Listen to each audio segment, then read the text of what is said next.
Guys, nandito po tayo sa Santa Isabel Adventist Elementary School upang sulyapin natin ang graduation and moving up ceremonies. Ito po ay para sa mga kababayan nating mga OFWs and neurodivergent families, also as well sa mga empleyado po ng Jackliner na pag-aralin ang kanilang mga anak dito sa Santa Isabel Adventist Elementary School. Welcome! Sit back, relax, and enjoy.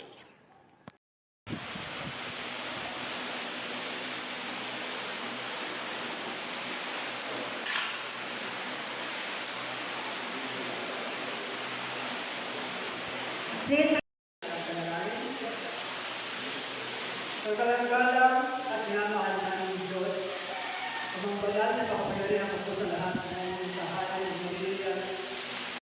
Sa pamamagitan ng inyong kapangyarihan ng inyong pinag-iilog ng isang utang, upang mapunan ang lahat ng pangailangan ng inyong mga nilalang ng buhay. At bagaman dumadami at lumalawa ang mga buhay gano'n naman, sapat ang pangailangan ng mga Panginoon Diyos, isang kagalakan ang masaksihan namin sa araw na ito ang pagkatapos ng mga bata dito sa inyong paralan sa San Isabel Adventist Elementary School. Isang kagalakan na kayo po ay pasalamatan dahil sa inyo ang walang hanggang pag-ibig na inyong ikalulanan sa inyong mga anak sa lugar na ito, lalo higit sa mga bata na magsisikap sa pamagitan ng kanilang 6 na taon na pag-aaral ay kanilang pagsagaan na magtapos para lang ito.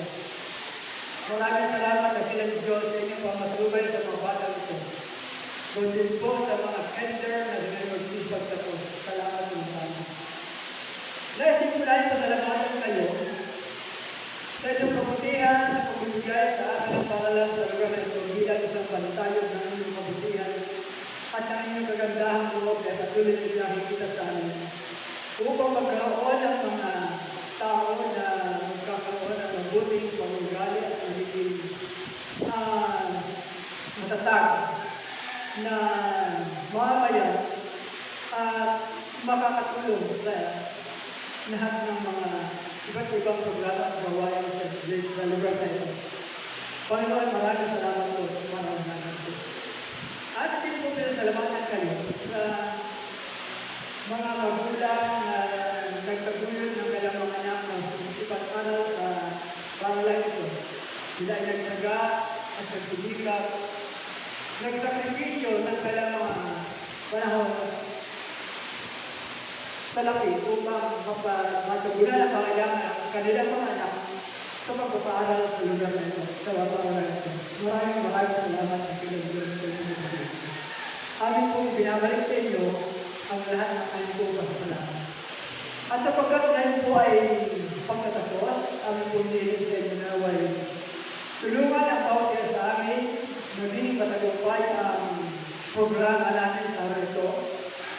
At pagpalaan po kayo ng Diyos ang lahat ng participants ng program na magsisiganap na way na silang pagsubayan at lalo higit, pagpalaan po din ang aming tagapagsalita o guest speaker na walang ibang si Ma'am Miriam Pasculiamo. Nawa ay magbigay ng bayo din simpleng gabay at inspirasyon ang mga mensahe niya tungkol sa tapos ganoon po sa amin. At kami po ay nagagalak na ibalik sa inyo ang anong po mga papuri at pagkakasalamat. Ipagpatawad po kami sa lahat ng pagkukulang at mga pagkakasala sa inyo. At hindi rin po namin makalimutan po salamatan ang mga guro na malasipag na hubog ng mga estudyante ito. Sa kailang pagtataga at sa kailang pagtuturo, papatuloy po niya ang masilang pagpalain at nawa ay marahil pa mga bata ang kailang po maging maturuan at maging magkaroon ng inspirasyon. At pagdating ng panahon, ang mga bata ito na kailang tinuturuan ay maging patagumpay sa kailang mga buhay, makatapos ng kailang pag-aaral at magamit din sa pagtulong at maging inspirasyon ng iba. Maraming salamat na kailan Diyos sa pagiging sa ating dalangin. Ito po natin inaasahan tatanggapin, alam sa magaling sa pangalan ng aming nagpapalitan sa Diyos.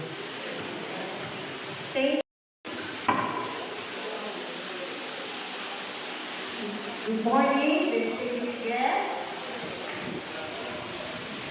dedicated teachers, and to my fellow school board members, supporting parents, and most importantly, the graduating class of 2025-2026. On behalf of the school board, it is my privilege to welcome you all today to celebrate the commencement exercises of Santa Isabel Adventist Elementary School. Today is a momentous occasion, a day filled with joy, pride, and the promise of a bright future as we honor our young graduates for their resilience, curiosity, and hard work over the past 6 years. To the parents and guardians, thank you for your unwavering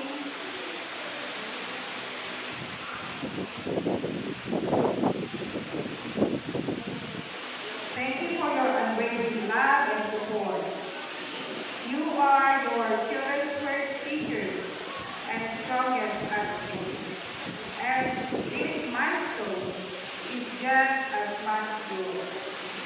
As to our faculty and staff, thank you for fostering a nurturing environment, teaching not only academic subjects, but to be a good citizen of the earth to come. And finally, to our graduates, congratulations. You have grown from curious children into young, confident learners. As you move on to high school, carry with you the lessons, friendships, and memories you made here. The world is waiting for you to make your mark. Let us celebrate your success, your growth, and the bright future ahead. Let's make this celebration a memory to cherish. Again, welcome everyone, and congratulations to the class of 2025-2026. God bless you all. Una po ang napakasalamat sa mahal natin Panginoon dahil po tayo ay merong magandang araw ngayong umaga. At siyempre po na-graduate ang ating student at moving up na bata, moving up. Congratulations po sa inyo. Magandang umaga po sa ating school board, itong faculty, at siyempre po sa ating special guest. At sa ating mga magulang, maraming salamat po sa inyong paggabay, sa inyong mga anak, dahil po nabibigyan natin sila ng suporta, ng pagmamahal na kanilang kailangan para po ipagpatuloy at maglakad sa kanilang patungo, sa kanilang pangarap. Salamat sa pagiging liwanag sa kanilang daan. At sa ating po mga guro, maraming salamat po sa pagbibigay ng kanilang dagdag na alaman patungo po sa kanilang talumpay. Kami po ng buong sanggunian ng Maraming Santa Isabel ay laging nakasuporta sa anuman po pangangailangan ng ating eskwelahan dito sa Santa Isabel Adventist Elementary School. Lalo sigit po ako ay isa sa mga bata na nangarap noon. Ngayon ay narito sa inyong harapan, isa sa mga leaders. Maraming salamat. Kaya po mga bata, patuloy tayo mangarap at pag tayo ay nangangailangan ng tulong, tayo ng ating mga magulang, especially ang ating mga kaibigan at narito ang Sangguniang Barangay para sa inyo, para sa mga. So keep moving, continue your dream, hard work, at lagi magpatuloy magpasalamat sa mahal natin Panginoon. Again, congratulations po sa inyo mga bata, sa ating mga magulang. Congratulations. Magandang umaga po.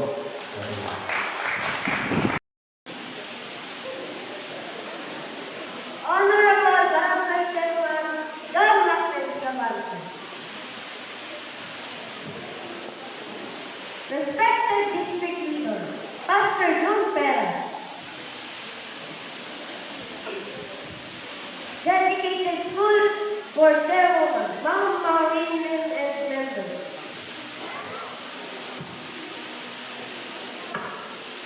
Beloved teachers, proud and loving parents, ladies and gentlemen, fellow graduates, pleasant morning to all of you.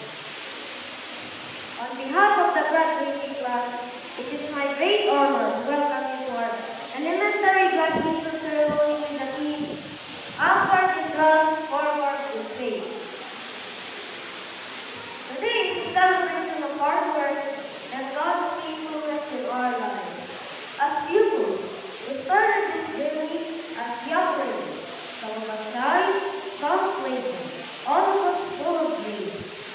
Through the guidance of our teachers and the unwavering support of our parents, we learned not only how to read, write, and solve math problems, but how to be responsible, kind, and courageous. Our team reminds us that just like the ship of the mountain stays steady with a strong wind, we need trust to keep us firm when challenges come. We trust in the lessons our teachers have taught us. We trust in the love and sacrifices of our parents. Most of all, we trust in God who has guided us every step of the way.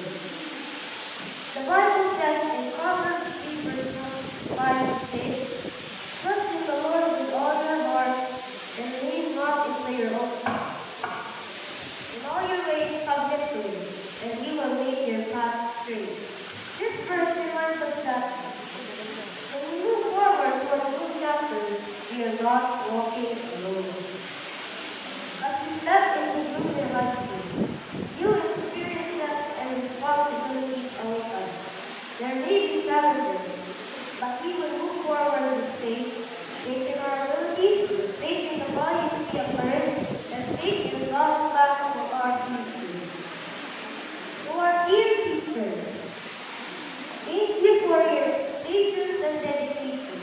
To our parents, thank you for your parents and family. Thank you for your endless love and support. And to our fellow classmates, congratulations! Let us continue to dream big, work hard, and keep our hearts stronger with trust as we move forward with faith. Welcome, everyone, and may this graduation ceremony be a joyful and memorable celebration for us all. Thank you, and God bless. Begin. Our loving Father in heaven, ngayon po umaga, kami nagpapasalamat sa napakabuting panahon ito na pinagdalo niyo sa amin. At narito po ang 18 mga graduate sa bilang niyo. Mula sa kinder hanggang sa grade 6. Kami po ay nagpapasalamat sa kabutihan po ninyo. Pinabalik namin ang kapulihan pagkat sila ngayon ay nagtapos. Aming dalangin, Panginoon, pagdalo po ninyo ang karunungan, kalusugan, pagpapalat sa mga kabataan ito upang sila'y patuloy na makapag-aral, patuloy na makapagtapos sa kanilang ninanais na kurso. Kaya kami tumadalangin din na inyong pagpalain sila kasama ng kanilang mga magulang. At salamat po na kayo po ay gagaway at bigyan sa kanilang pag-aaral para nasa nila ang inyong pangunguna at pagkakaloob ng kanilang mga pangailangan.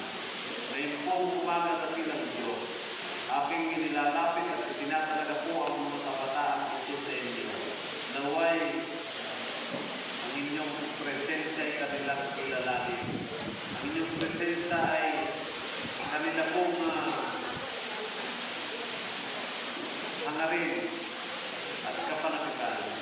Salamat po at tinanggap niyo ang aming paglapit at pagtatalaga sa mga kabataan ito ngayong umaga. Ito po ang aming dalangin sa pangalan po ni Jesus. Amen. Ipinabalik po namin ang papuri at salamat sa inyo dahil sa pagkakas sa magandang araw sa ibigay sa amin upang ginasin po namin ang programa na pagtatapos ng aming mga estudyante. Ama, pinapasalamat po namin dahil naging matagumpay ang pagtatapos ng aming mga estudyante. So ako, Ama, sa pagpapatuloy po ng kanilang paglalakbay sa panibagong panibagong hakbang sa akin. So ako, Ama, patuloy niyo po silang pagkalakuan ng kakaliguan ng ganang araw. Patuloy niyo po silang ingatan, gabayan niyo po sila. At pinapasalamat po namin dahil sa magandang mensahe aming narinig sa umagang ito. So ako, Ama, na ito po ay naging inspirasyon sa amin. Ama, patawaran po kami sa kami naging nagpapasalamat. Upang sa mga dalangin sa pangalan ng aming nakapagsuseso. Okay, natin is what do you mean by anchor in trust or guard in faith? Ang favorite number verse, ano pa yung favorite number verse? Ha? Yung favorite number verse kayo? Ang sure. Kasi tanong ko lang pala.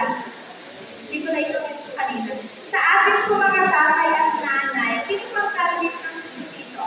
Alumni na kata. Salamat po sa pagtingin sa mga sa mga lolo-lola na natin, yung graduating, yung mga graduating lolo na dito. Ako na. Ako pala. Okay. So, ang favorite namin ng verse ko, kanina binanggit ni Tite, trust in the Lord with all your heart and lean not on your own understanding. In all your ways, submit to me, and He will make your path straight. Saan sa ulo niyo ba po ha? Yeah.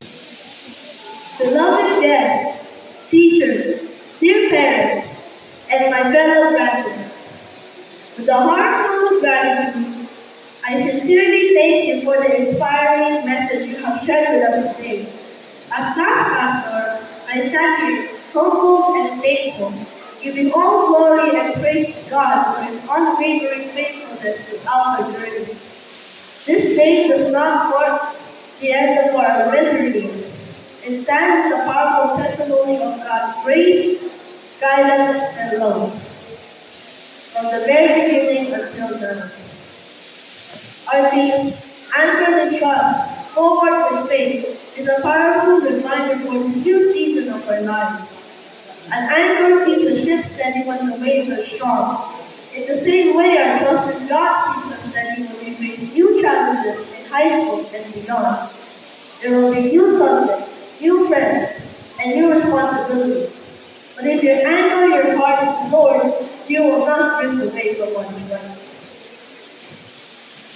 The Bible says in Psalm 37, verse 5, commit your way to the Lord, trust in Him, and He will act. This promise assures us that if we put our future in God's hands, He will guide our steps. While we move forward with faith, remember that faith is not just something we say, it is something we live. It is choosing honesty when cheating seems easier. It is choosing kindness when others are kind. It is choosing prayer when we are afraid. Faith means believing that God has a beautiful plan for our future, even when we cannot yet see the whole picture. To our parents and dedicated teachers, words are not enough to describe our deepest gratitude. Your sacrifices, patience, and guidance, and unwavering support have molded us into who we are today. You have not only taught us lessons of hope, but also lessons of faith, character, and perseverance that we will carry for the rest of our lives. To my fellow graduates, as we step forward into the future, let us continue to walk faithfully with the Lord. Let us remain steadfast in prayer, devoted to His Word, and fervent always. The world awaits young individuals who can stand strong in character, grounded in truth, and guided by faith. To Ma'am Miriam E. Young, we extend our heartfelt appreciation for your work that have truly strengthened and inspired us. Please accept this token of our gratitude as a sincere expression of our thanks. May you continue to remember us in your prayers as we embark on this new journey of our lives. Once again, from the depths of our hearts, thank you very much.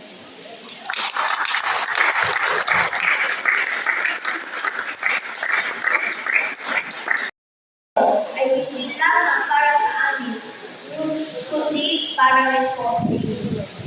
Habang kami ay haharap sa panibagong mundo ng aming buhay, daladala namin ang inyong mga aral, pagmamahal at tiwala. Pangako po namin na pagbubutihin pa namin ang aming pag-aaral at pagsisikapan namin masuklian ang lahat ng inyong sakripisyo. Maaaring kami ay magpapaalam sa aming elementarya, ngunit hindi kami magpapaalam sa inyong mga aral at pagmamahal. To my fellow graduates, this is not the end. It's a new beginning. Let us carry the lessons, friendship, and memories we have built here. Let us continue to stand firm in trust and bring this step forward with faith. Mga kaibigan, hindi naging kompleto ang aking mga araw kung wala kayo. Sa bawat tawanan, kwentuhan, group activity, at kahit mga simpleng asaran, kayo ang nagbigay saya at kulay sa aking buhay estudyante.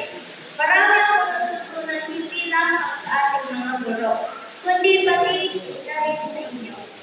Natutunan ko ang pagmamahal ay pakikipagkaibigan, pagtutulungan at paggalang sa isa't isa.